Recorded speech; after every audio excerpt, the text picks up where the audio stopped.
Es curioso. Pasas todos esos años pensando que tienes algo sólido, como si tu matrimonio fuera de los estables. 10 años con Heather. Se sentía como roca firme. Nos reíamos de las mismas bromas tontas. Pedíamos comida para llevar sin necesidad de mirar el menú. Compartíamos esas miradas al otro lado de una habitación llena de gente. Esas que dicen sin palabras. Nos entendemos. Eso creía que teníamos. Supongo que estaba equivocado. Siempre es así con nosotros los hombres, ¿no? Vamos por la vida creyendo que todo funciona perfectamente hasta que el mundo se derrumba, hasta que algo te golpea de la nada como una llave de hierro en la nuca. Todo empezó con algo ordinario, incluso aburrido. El mes pasado estaba limpiando el garaje, intentando recuperar el control del caos de una vez por todas. Uno pensaría que después de 8 años en la misma casa la organización surge sola. Pues no. Es impresionante la cantidad de basura olvidada que puede absorber un garaje para 2 coches. Cajas apiladas peligrosamente, algunas con etiquetas escritas con marcador ya descolorido, la mayoría monumentos anónimos a la procrastinación. Luces de Navidad enredadas en nudos imposibles. Un colchón inflable desinflado que parecía guardar recuerdos de noches incómodas. El viejo asiento elevador de Helen, reliquia de cuando aún era lo bastante pequeña para necesitarlo. Una máquina de palomitas sin abrir, probablemente un regalo de boda. ¿Nuestro quizás? ¿Quién sabe? Estaba arrodillado entre cartones y bolas de polvo, sudando a través de la camiseta, cuando lo vi. Escondida detrás de una estantería metálica oxidada cubierta de mugre, había una maleta vieja y golpeada. Beige, de cuero rayado, con aspecto vintage. La recordaba vagamente de cuando Heather y yo empezamos a vivir juntos. Pensé que estaría llena de ropa vieja para donar. Cosas que ella quiso ordenar hace años y nunca hizo. Arqueología típica de garaje. Me senté sobre una caja de plástico volteada. Me limpié la frente con el antebrazo y forcejé con la cremallera dura. Dentro, a simple vista, solo había desorden aleatorio. Un montón de llaveros enredados, postales descoloridas, pequeñas bolas de nieve con agua turbia, cajas de fósforos de lugares que no reconocía, posavasos pegajosos con fantasmas de bebidas derramadas, souvenirs, chucherías que la gente acumula, algunas aún envueltas en plástico barato. Tomé un llavero de metal ennegrecido con forma de Torre Eiffel. ¿París?, murmuré. No recordaba que Heather hubiera estado en París, ni por trabajo ni por placer. Seguí revisando. Una postal de Lisboa. Un imán que decía «Saludos desde Viena». Un posavasos de un club de jazz oscuro en Nueva Orleans. Una servilleta cuidadosamente doblada de un bar de tapas en Barcelona. Heather viaja muchísimo. Industria farmacéutica. Grandes conferencias, seminarios, reuniones con clientes. Siempre de un lado a otro. Nunca lo cuestioné. ¿Por qué lo haría? Era ambiciosa, exitosa. Me llamaba desde habitaciones de hotel, agotada, pero emocionada. Me mandaba mensajes. Ojalá estuvieras aquí. Día larguísimo. A veces volvía con regalos absurdos. Una taza con frases sarcásticas, calcetines con flamencos. Pero estos lugares... París, Lisboa, Viena, Barcelona... Nunca los había mencionado. Ni una sola vez. Me quedé de pie mirando la maleta abierta. Parecía una caja de Pandora disfrazada de equipaje olvidado. Esa noche, Heather estaba en la cocina sirviéndose su habitual copa de Chardonnay mientras tarareaba algo. Decidí tantear el terreno. «Oye, cariño», dije apoyado en el marco de la puerta. «¿Alguna vez has estado en París?» Levantó la mirada. Una pequeña arruga apareció entre sus cejas. «¿París?» «No. ¿Por qué preguntas?» Me encogí de hombros intentando sonar casual. Encontré un viejo llavero de la Torre Eiffel limpiando el garaje. Pensé que quizá era de alguno de tus viajes. Tomó un sorbo de vino y sonrió con facilidad. Debe ser de otra persona, tal vez de mi hermana. Creo que ella fue hace siglos. Podría tener sentido. Su hermana era más de margaritas que de museos, pero aún así... Dejé pasar un segundo. ¿Y Lisboa? ¿O Viena? Esta vez la sonrisa vaciló apenas un instante. Una microexpresión. No exactamente pánico, pero cerca. Soltó una risa demasiado brillante. Patrick, ¿qué pasa con este examen de geografía? ¿Estamos jugando trivial? Forcé una sonrisa. Solo curiosidad. Viajas tanto que pensé que quizá lo habías mencionado y se me olvidó. Ella agitó la mano con desinterés mientras pasaba junto a mí, rozando mi mejilla con un beso rápido. Su perfume, normalmente reconfortante, ahora parecía una máscara. Ya conoces mis viajes, amor. Salas de conferencias estériles y presentaciones de PowerPoint. Nada glamuroso. Murmuré mientras se alejaba. PowerPoints en el paraíso. No se rió. Más tarde esa noche, el garaje me llamó de vuelta como una escena del crimen. El haz de mi linterna atravesaba el polvo suspendido en el aire. Volví a arrodillarme frente a la maleta. Algunas postales tenían mensajes escritos con su letra curva y familiar. El mejor risotto que he probado jamás. Ojalá pudiera embotellar esta noche. Otra. La música aquí es eléctrica. Te hace sentir vivo.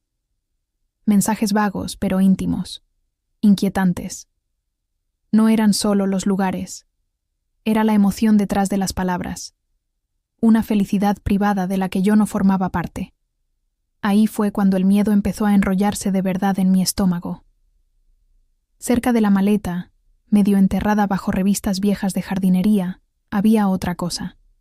Una pequeña caja de cartón sellada con cinta adhesiva, sin etiqueta, pesada para su tamaño. La curiosidad, ya contaminada por la sospecha, me mordía por dentro. Corté la cinta con mi navaja. Dentro, protegida con plástico de burbujas, no había más souvenirs. Era una cinta VHS sin etiqueta. Tecnología prehistórica. ¿Quién tenía todavía un VHS? Nosotros, en realidad.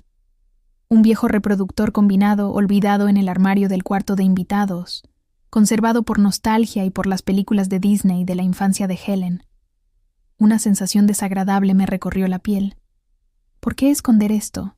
¿Por qué en VHS? Mis manos temblaban ligeramente mientras conectaba el reproductor al pequeño televisor del garaje que usaba para ver partidos. La máquina zumbó, gruñó y finalmente tragó la cinta con un golpe seco. Estática. Luego apareció una imagen granulada y mal iluminada. El estómago se me cayó al suelo. Era una habitación oscura. Parecía un sótano. Tuberías expuestas en el techo. Paredes de concreto húmedo. En el centro, iluminada por una única bombilla brutalmente blanca, había una mujer. Llevaba un traje negro de cuero, de cuello alto, pero con aperturas estratégicas e inquietantes. Tenía los brazos estirados hacia atrás, esposados a un aro metálico fijado a la pared. Cerca de sus pies había un plato metálico para perro, como un accesorio grotesco. Su rostro no se distinguía bien, oculto por las sombras y la mala calidad de la grabación. Pero su postura no era solo sumisión. Había algo más. Rigidez. Algo que podía ser miedo o anticipación. El aire del garaje se volvió espeso, pesado. La respiración se me atascó en la garganta. Esto no era simplemente raro. Era profundamente perturbador, casi enfermizo. Entonces la cámara se movió ligeramente, revelando un símbolo extraño pintado de forma burda en la pared detrás de ella. Un círculo atravesado por líneas dentadas que se cruzaban en su interior. No se parecía a nada que reconociera.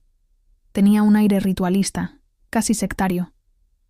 No parecía un simple juego BDSM, sino algo mucho más oscuro. El corazón me golpeaba las costillas.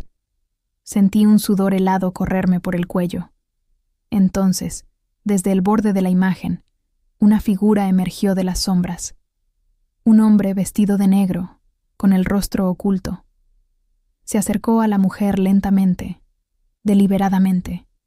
Se detuvo frente a ella y dijo algo que no pude distinguir entre el siseo de la cinta. Luego apareció otro hombre. Y otro. Uno por uno fueron saliendo de la oscuridad. figuras silenciosas reuniéndose alrededor de ella. Los conté. 3, 4, 5, 6, 7. 7 hombres rodeando a la mujer vestida de cuero. No la tocaron. No al principio, solo observaban. La tensión era insoportable. La escena parecía preparada, pero aterradoramente real. Como ver una película japonesa de horror, solo que peor, porque aquella cinta estaba en mi garaje. Uno de los hombres sacó algo, una máscara negra de cuero, de esas que cubren toda la cabeza, sin rasgos, salvo por cremalleras en la boca y agujeros para los ojos. Otro mostró una gran mordaza roja de goma con correas. La mujer se estremeció o inclinó ligeramente la cabeza ofreciendo acceso. No estaba seguro. La mala iluminación y el grano de la grabación lo volvían todo ambiguo de una forma desesperante. Pero el cabello, la forma en que caía sobre sus hombros, la curva de su cuello, su complexión delgada, todo resultaba horriblemente familiar. ¿Podía ser? No, no podía ser Heather. Tenía que ser una de esas grabaciones extrañas encontradas por internet. Algún proyecto enfermizo de un perturbado. Pero entonces la cámara hizo zoom torpemente hacia su cuello, mientras uno de los hombres se acercaba con la mordaza. Y allí, justo debajo de la mandíbula del lado izquierdo, iluminada apenas un segundo por aquella luz brutal, había una pequeña cicatriz en forma de media luna, tenue, pero inconfundible. Heather tenía exactamente esa cicatriz. Se la hizo de niña al caer de un columpio. Ella la llamaba su pequeña luna. La sangre se me congeló. Me lancé hacia el VHS y apreté el botón de expulsión. La cinta salió disparada y me alejé tambaleándome del televisor, con arcadas. Salí tropezando del garaje hacia el aire frío de la noche, jadeando, apoyándome contra la pared mientras intentaba no vomitar. ¿Qué demonios acababa de ver? ¿Era real? ¿Algún juego retorcido de fantasía y rol? ¿O una mirada aterradora a una vida secreta que ni siquiera podía empezar a comprender? La ambigüedad era casi peor que la certeza.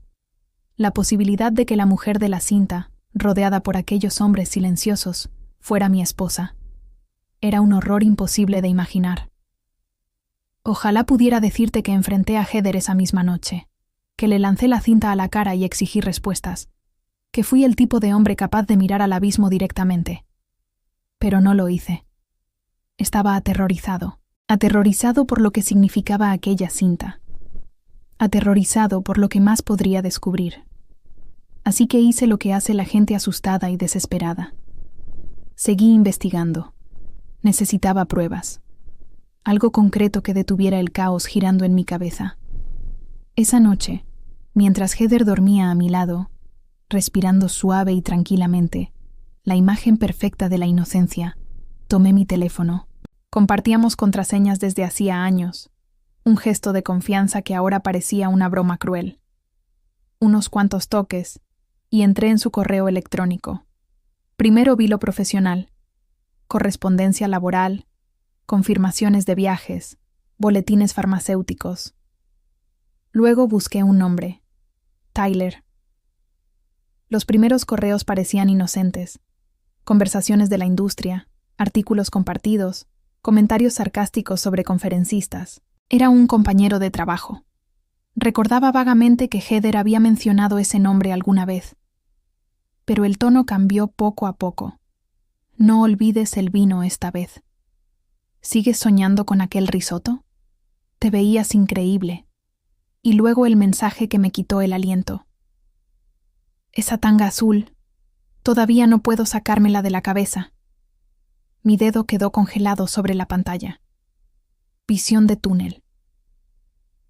El mundo reducido únicamente a aquellas palabras brillando en el teléfono. Había más mensajes. Bromas privadas que no entendía. Referencias a restaurantes de los que jamás había oído hablar. Fotos de almuerzos casuales que ya no parecían casuales. Y fechas.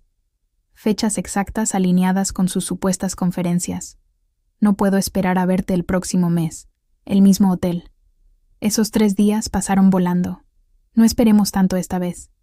Un entumecimiento se extendió por mi cuerpo. Era como ver una película donde la vida de otra persona se derrumbaba. Al día siguiente, mientras Heather hacía recados, abrí los movimientos de nuestra tarjeta compartida. Solo para tranquilizarme, me dije, sabiendo que era mentira. Cargos en restaurantes carísimos de Orlando, una ciudad que jamás había mencionado visitar por trabajo, un recibo de un club de jazz, un lounge de vinos en una azotea, cargos de hotel, algunos bajo su nombre, otros bajo H. Keller, su apellido de soltera. Las fechas coincidían perfectamente con los correos, con los viajes laborales inventados. Me sentí físicamente enfermo. Quería dejar de buscar. Meterme en la cama y fingir que nada era real. Pero no podía. Necesitaba ver el cuadro completo, por horrible que fuera. La desesperación vuelve imprudente a la gente. Llamé a su oficina haciéndome pasar por un técnico de informática realizando una supuesta revisión de seguridad tras una filtración de datos. Inventé una historia absurda sobre verificar registros de viajes corporativos. Susan, o como se llamara, sonó dudosa, pero debí parecerlo bastante oficial. Me envió por correo el itinerario oficial de viajes de Heather del último año. Me quedé mirando aquella hoja de cálculo, cruzando fechas como un detective resolviendo un caso frío. Los viajes oficiales comparados con los cargos de la tarjeta de crédito, las fechas de los correos electrónicos, las reservas de hotel hechas con su apellido de soltera. Mentiras sobre mentiras. La mitad de los viajes de trabajo de Heather durante los últimos 5 años eran fantasmas. No había conferencias, no había entrenamientos, no había networking profesional. Solo Tyler Orlando, San Diego. Ahí fue donde empezó todo, ¿verdad? Una conferencia real, hacía 5 o 6 años. Lo reconstruí siguiendo la cadena de correos. Incluso me había enviado una foto desde el evento. Compañeros sonriendo, gafetes colgados al cuello, bolsas promocionales. Tyler probablemente estaba justo fuera del encuadre. O quizá, él tomó la maldita foto. Lo que comenzó como contactos profesionales se transformó en mensajes, llamadas durante paneles de discusión. Y finalmente, 5 años de engaño. Y entonces llegó el golpe final. Helen lo sabía. Nuestra hija. Mi hija en todo lo que realmente importaba. Encontré los mensajes enterrados en las copias de seguridad de la nube de Heather, sincronizadas descuidadamente. Conversaciones entre madre e hija durante 2 años. Heather escribiendo. Dile a Patrick que te llamé esta mañana si pregunta. Recuerda, se supone que estoy en Houston, no en Atlanta. Gracias por cubrirme, cariño. Te debo una enorme. Pero lo peor vino después. Dios, Patrick está demasiado necesitado últimamente. No veo la hora de que llegue este fin de semana. Y las respuestas de Helen. No te preocupes, mamá, yo me encargo. Ja, ja, ja. A veces sí es bastante despistado. Aguanta un poco más. Tú mereces ser feliz. Y luego el mensaje que me hizo sentir como si tragara ácido. Es un idiota, mamá. En serio, la forma en que se preocupa por ti. Deberías dejarlo justo después de que termine la universidad. Úsalo para pagar la matrícula y luego deja al perdedor. A veces es tan irritante. Me quedé mirando la pantalla del teléfono, mientras las palabras se deformaban detrás de una niebla de rabia e incredulidad. Helen. La niña a la que enseñé a montar bicicleta. La chica con la que me quedaba despierto ayudándola con la tarea. La adolescente cuyos ojos llorosos sequé después de su primera ruptura amorosa. Mi compañera de noches de